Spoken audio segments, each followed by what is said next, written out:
And our episode begins with Bernard holding stupid Charlie's picture, a kid that doesn't even exist. Well, he sort of existed in that he was Arnold's kid. Whatever, Charlie sucks. We then get Stubbs motivated with a plan for escape. You know, perhaps Stubbs isn't just a pathetic failure of a man. Perhaps Stubbs can rise to the occasion. Perhaps he can be a hero. If only, nope, plan immediately foiled. Strand catches the men and takes them to Ford's house, a place Strand found in one day that Stubbs couldn't find in years. At Ford's house, we find Charlotte's already looking at stuff, and we can see that Ford found the time to take apart his dog, even though he didn't have time to clean the wall. Let's keep in mind that the park deals with blood spills daily. They definitely have products to clean up that blood.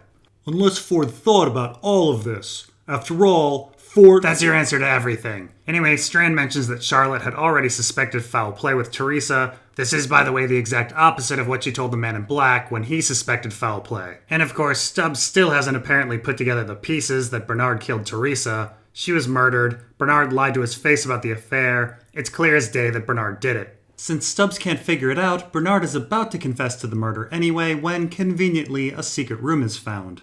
Though I'm not really sure why this secret room was really needed, Ford would brazenly leave around blueprints of Bernard anyway. Not to mention, having your own host printer is pretty darn incriminating. Dude, you just have to wait, man. You'll see that everyone is playing into Ford's carefully orchestrated scheme.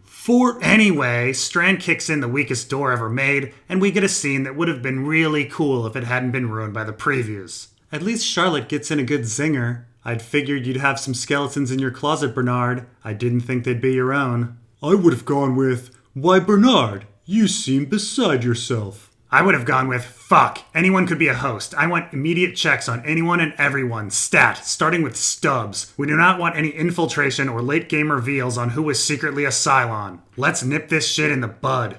We next get to Bernard getting waterboarded, which seems completely unnecessary considering they can reprogram hosts. Can't they just raise his honesty and straightforwardness levels? Anyway, Charlotte then interviews Bernard and we go into flashbacks.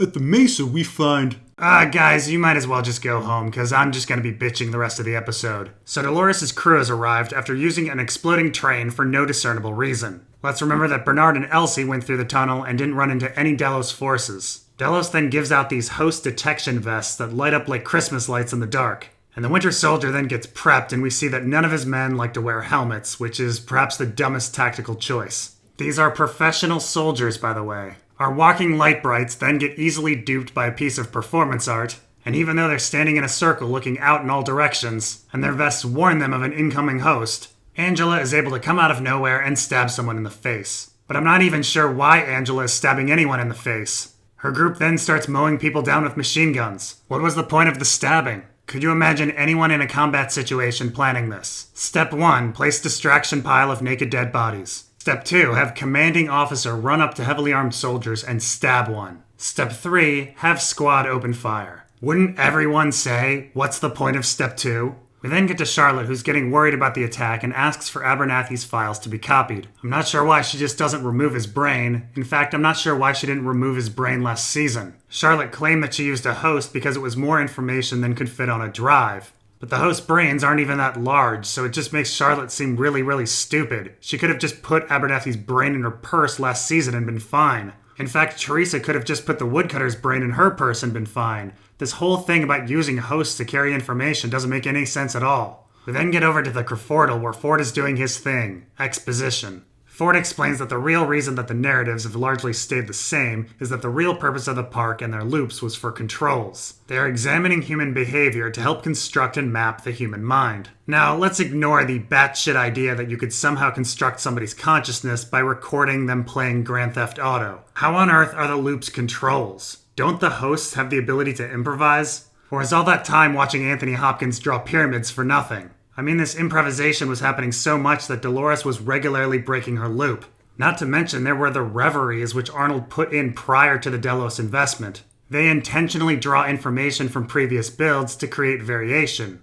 Not to mention, they actually hire a head writer and have a complete narrative section to write new material. Maeve, for example, was largely programmed by Lee, and in Season 1, the board was looking for new storylines. Why on earth would they want a new storyline if routine was so important? And why on earth would they allow Ford's massive new storyline that disrupts the entire park? So we next get to the Man in Black, who's running away from Ghost Nation, but the editors screwed up, and he's actually running away from the wrong Ghost Nation. This is why the Ghost Nation terrain doesn't really match the Man in Black's terrain. He's in a rocky area filled with shrubs, and they're in prairie. Although it's tough to tell with stuntmen and all of that, these Ghost Nation are supposed to be Akecheta and company. And we know this because they were last seen with Maeve when Lee called them in. This is Ghost Nation that was chasing Maeve, and this is Ghost Nation that's chasing the Man in Black. The only way for this to make sense is if they stopped chasing Maeve for some reason, and then rode off and got behind the Man in Black and started chasing him. So somehow Maeve and a small child outran a horse for several miles and got to an abandoned village just as the Man in Black arrived from being chased as well. I guess this is some sort of Ghost Nation master plan? Akecheta planned it all. So the Man in Black hides out in one of the buildings and runs into Maeve, who he thinks is a Ford bot. Maeve then shoots above the Man in Black's head but hits him twice in the shoulders, one of which he got shot in not a week ago. She then taps into the mesh net and has Lawrence's cousins shoot the Man in Black a couple more times. And then despite the last cousin still having a gun, he decides to wrestle the Man in Black because people in Westworld love wrestling. Lawrence then comes in and senses that Maeve is a main character and doesn't kill her immediately. Maeve is unable to control Lawrence to make him kill the Man in Black, but is able to control Lawrence to awaken his memories. Lawrence then remembers that the Man in Black killed his wife, which, by the way, Lawrence got over in one day. He definitely was not very broken up about it, but he suddenly cares and now shoots the Man in Black in the stomach. Then, conveniently, before he can finish the Man in Black off, Lee's cavalry arrives and kills Lawrence and takes out Maeve. Now here I'm really struggling with what Lee told Delos Security to have them come in and do this action. I understand, come rescue me, but why are they in this village? It's clearly not to rescue Maeve, as Lee has to tell the soldier not to shoot her.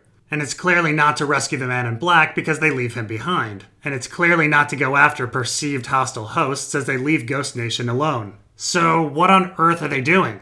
This is clearly an ex machina event to save the Man in Black that has no logic to it. And by the way, if you're the Man in Black and you've been shot 5 times, you think it might be a good time to say, hey, help. I understand you have the whole bring down Delos mission, but they don't know that. You've been shot in the stomach and are dying. Any rational person would have called for help. And neither Lee nor anyone in security saw and recognized the Man in Black? Isn't he a world-famous entrepreneur and owner of the park? I mean, let's say there was an incident at Amazon. Wouldn't someone say, hey, that's Jeff Bezos? Perhaps we should rescue him instead of a sex bot. And if all of this craziness wasn't enough, for some reason the gunfire actually convinces a small child to come outside, and she's captured by Indians.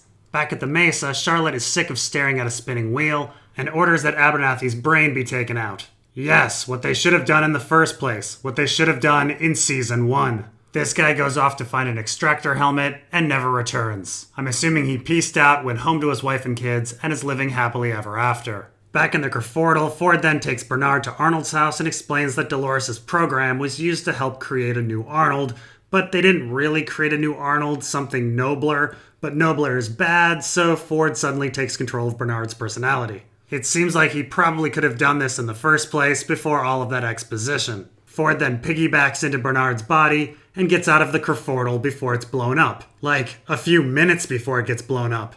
It's very, very convenient. Not if Ford planned it all. Elsie, of course, wants to know what Bernard saw, but Bernard pulls the amazing trick he's been pulling all season of never explaining crucial information to people. Later on, he is a master with Strand. So next, Stubbs gets a spine briefly and wants to know what's in Abernathy. Charlotte explains that it's a key for decryption. It's only a key? I figure he actually had some consciousnesses. Why on earth does it take so much friggin' space? And how does uploading a key protect the company? The Valley Beyond is still inside Westworld. The whole fear was that Ford would break his toys. Getting the key out doesn't do anything if Ford can just simply destroy the actual data. Maybe I'm interpreting this wrong now and later we're gonna find out something else, but this seems really stupid. So next, Teddy and Dolores come in and kill everyone except for Stubbs and Charlotte. I guess they sensed that they were main characters. Charlotte tries to pretend that she thinks it's totally awesome that Dolores is conscious, which results in Dolores giving an epic death stare. We then get back to Bernard and Elsie, and Bernard spaces out for like the 78th time. Elsie worries, but in the end doesn't think there's anything wrong with this malfunctioning robot who chained her to a wall in a cave for a week. Ford says that they need a ditcher, and so Bernard says they need a vehicle. Elsie says that they need more firepower. and Bernard tells her to go get it. She then runs off, not wondering for a single moment why Bernard isn't coming with her. And then we get back to Ewoks versus Stormtroopers. The Winter Soldier's men are fighting Clementine and Angela, and Clementine runs out of bullets. Despite everyone being maybe 20 feet from her, none of the 4 men in the area are able to get lethal hits. And so Clementine is able to steal more weapons, and of course, scores perfect headshots on 3 of the men before she goes down. And of course, Angela is able to escape. Back with Dolores, we find out that she wants to destroy the Valley Beyond with all the human consciousnesses that are there. Charlotte thinks she has leverage because she has the host's backups, and Dolores says that she doesn't give a shit about those. And now we get to the most baffling scene in the entire series so far. The Winter Soldier has now surpassed Felix as the most unrealistic and idiotic human being in the whole series. And so we should remember that the Winter Soldier is a mercenary. He's a professional. This is his job. His job is following orders and killing people. And specifically, his job right now is to kill hosts. But beyond that, he was just in a firefight with Angela and the other hosts. He knows exactly how deadly they are. He knows that they're fast. He knows they're physically stronger than humans. He has seen them kill a dozen of his friends and coworkers. And so professionally, personally, logically, he should just shoot Angela right here. But what does he do instead? He goes down to Angela, lets her get close to him, and pays the price. Every viewer on Earth saw this coming from a million miles away. Now, real talk. Honestly, who would do this? Would any human? Would any mammal? Would any vertebrate animal? Other than an exotic insect like, say, a male black widow spider, can you name an organism on Earth that is so desperately horny that they would get close to a proven murder bot like Angela? This is pretty much like trying to use a fleshlight at the bottom of a Cuisinart. What writer thought this scene was a good idea? What writer thought this scene was clever or realistic? What writer thought this would show an aspect of the human condition? Because that writer needs to leave the writer's room and talk to literally any human being on Earth. No one acts like this. No one. And no one thinks that other people act like this. And who carries super grenades that incinerate everything in a 100-foot radius? No one would even be able to use these. You'd chuck them 50 feet and they'd still kill you. Was every Delos soldier equipped with a Predator suicide bomb? I'm just so exhausted, but it keeps going. We next have Dolores hearing the explosion, and she instantly assumes that it was the cradle that got destroyed. How would she even know that? How? Was Angela duping a soldier with her robo-boobs to get access to a super grenade all part of Dolores' plan? Dolores planned it all. Even if it was, who's to say the super grenade went off in the cradle? All it was an explosion. It honestly could have been anything. Dolores then decides to cut open Charlotte's head, but of course it's interrupted by gunfire, and then she tries to open it again, but it's interrupted by her dad. If there's one thing I know, the gods love Charlotte Hale. We then get this weird little boss battle between Coughlin and new Teddy. Teddy shoots Coughlin's gun out of his hands, and then Coughlin, rather than picking up a gun that's right there, seriously, it's right there, he instead decides to wrestle Teddy because everyone in Westworld loves wrestling. Now we've seen a series of miracles save Charlotte Hale. The first was Dolores' crew sparing her when they killed nearly everyone else. The second was gunfire when Dolores was about to open her head with a saw. And the third was Abernathy speaking when Dolores was about to open her head with a saw. But this may be the greatest miracle. Stubbs acts competent for a moment, is able to take a host down, and is able to escape with Charlotte. This is likely the greatest moment in Stubbs' life. Anyway, Teddy ends up winning his fight, which we kind of knew would happen because we saw him in the future timeline. And Dolores says goodbye to her dad, again forgetting about her previous dads and her current dad. I'll tell you, man, this guy gets no respect. And then we find that the hosts are behind the impregnable door at the control room. Luckily, that door looks pretty strong. Nobody should be able to get through that. We cut to Lee and Maeve arriving at the mesa, and we cut back to the door, and it's open. Yep, no explanation on how that happened. Did Ford do that? Because he's not supposed to be in the machine anymore. But even if he did open the door, how did the hosts not get bottlenecked up in the door and get slaughtered? Somehow we went from everyone being at the door to everyone inside spread out, paired off man to man like a big game of pickup basketball. And we get some classical music with Anthony Hopkins trying desperately to make turning off a computer seem like the most pivotal fucking moment in human history. Meanwhile, in the parking garage, Lee decides to run away, and the hosts sense that he's a main character and don't shoot him. Dolores and Maeve then pass each other, and they have some weird conversation about kin and survival. Considering these two have almost no history or connection to each other, and their stories are almost completely unrelated, I do find it odd that they've had a second important confrontation this season. It's almost like the writers tried to have scenes where main characters meet. I frankly would have rather had the Men in Black meet Sylvester. And we get some more verifiable proof that Teresa or Charlotte could have easily just put a host brain in their purse last season. We then get a scene where Bernard is forced to kill a security dude, getting more upset than when he killed Teresa or when he choked Elsie. And Ford is able to turn off the lights, which again is a mystery since he's no longer in the computer system. Maybe he's doing some sort of voice or hand command? I don't know. We then flash back to the present where Bernard is still getting interrogated. Charlotte asks where Abernathy's brain is, and we get an inaudible answer and an audible one. One would think these would be different answers, as why have him say it twice, but he does seem to mouth the same thing, so I don't know. And then Strand tells us that we're heading back to the Valley Beyond. And I'm done. I need to go on vacation or something. Night skiing out. Aw man, it's good to be on vacation. Yeah, tell me about it. Ah, crap.